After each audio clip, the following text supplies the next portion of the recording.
Physical activities చేయడం వల్ల pelvic రీజన్లో pressure పడి అక్కడ ఎక్సర్సైజ్ లాగా అయిపోతుంది అంటున్నారు కదా. అంటే ఇప్పుడు కొత్తదనానికి ఇప్పుడు వస్తే అది కీగల్ ఎక్సర్సైజ్ అన్నట్టుగా ప్రాచుర్యం పొందుతా ఉంది. అవును. సో ఈ రుబ్బురోలు వేసి మంచిగా ఇట్లా రుబ్బేవాళ్ళు.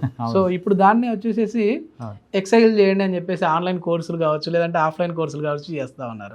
ఇది ఎంత ఇంపార్టెంట్ సార్ మన సెక్స్ లైఫ్ కి? సో ఇప్పుడు మీరు కీగల్స్ ఎక్సర్సైజ్ అన్నారు కాబట్టి పెల్విక్ మజిల్ స్ట్రెంథనింగ్ కోసం చేసే ఎక్సర్సైజెస్ అవి.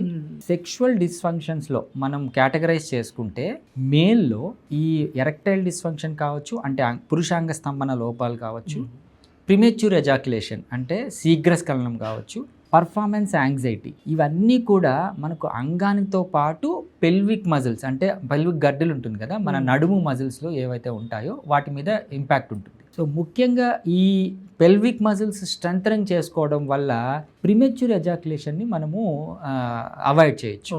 అంటే ఈజీగా శీఘ్రస్ఖలనాన్ని మనము హోల్డింగ్ కెపాసిటీ అనేది పోతుంది.